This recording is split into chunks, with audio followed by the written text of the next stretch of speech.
જય શ્રી કૃષ્ણ. જય હો, મંગલમય હો.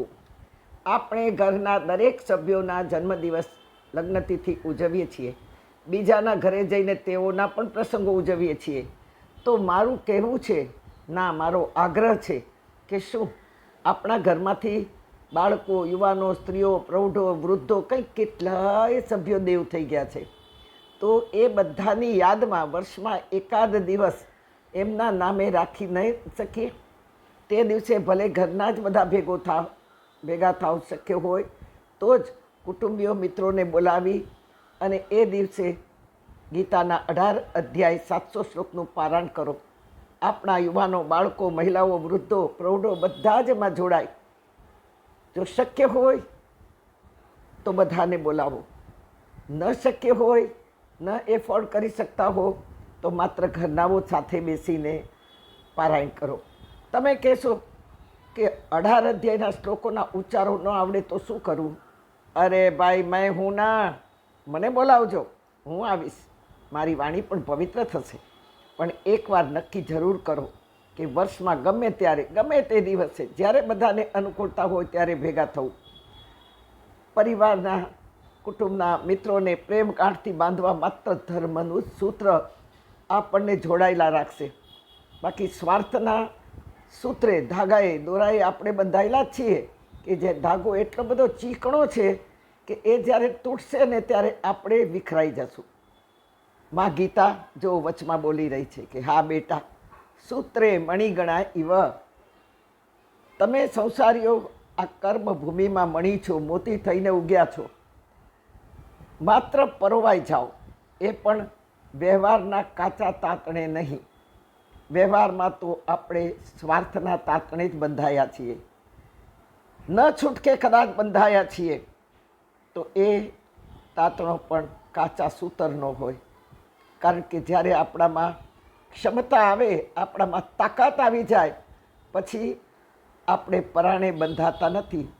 સંબંધ તૂટે તો તૂટે, પણ હવે આપણે નમવું નથી, કારણ કે હવે આપણે બરાબર સક્ષમ થઈએ છીએ. હવે આપણને એ વ્યક્તિની જરૂર નથી કહીને આપણે ખસી જઈએ છીએ.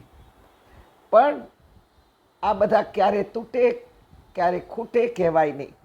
તમે ધર્મસૂત્રમાં પહોરાઈ જાઓ. તમે એટલે આપણે બધા. હું તો ધર્મસૂત્રમાં આજે 68 વર્ષથી પરોવાઈ ગઈ છું. પણ જ્યારે આપણે ધર્મની વાતોથી સંબંધો રાખીએ, સત્સંગથી આપણા સંબંધો હોય, સંસ્કારથી આપણા સંબંધો હોય, સંસ્કૃતિ આપણને ગમે એવી સામેને ગમતી હોય એટલે આપણે જોડાયા હોઈએ. મને ખબર છે કે મારી ક્લિપ તમે એકલા નથી સાંભળતા. તમે 2, 4, 5 તમારા જેટલા ગ્રુપ છે એને તમે મોકલો છો. પણ તમને ખબર છે એ ગ્રુપમાં જે લોકો સાંભળે છે એવી એક વ્યક્તિને પણ 2, 3 ગ્રુપ હોય છે. આજે હિંમતથી હું કહું છું કે આપણી આ જીવન સંદેશની ક્લિપ, ધર્મ સંદેશ, જીવન સંદેશ લાખો લોકો રોજ સાંભળે છે. અને જેણે મને જોઈ નથી, જેને મારો અનુભવ નથી, મારો કોઈને, જે લોકોને, તેઓ પણ મને બોલાવે છે. તમે ધર્મસૂત્રમાં પહોરાવી જાઓ એવું ગીતા કહી રહી છે. ભલે એ સૂત્ર દેખાશે નહીં, કોઈ પણ સૂત્ર દેખાશે નહીં, પણ ગળામાં પહેરેલી મોતી માળાને લોકો વખાણશે ને કહેશે, વાહ, તમારી મોતીની માળા બહુ સુંદર છે. પણ એમને ક્યાં ખબર છે કહેનારને ને વખાણનારને? ખબર નથી એમને કે માળાના મોતીની અંદર જે સૂત્ર છે, દોરાના આધારે આ મોતી મણી ટકી રહ્યા છે, શોભી રહ્યા છે. બસ ગીતાના સૂત્રમાં પરોવાઈ જઈએ, ધર્મ સૂત્રમાં પરોવાઈ જઈએ. સૂત્રે મણિગણા ઇવ. સૂત્ર એક છે ને આપણે બધા મણી છીએ.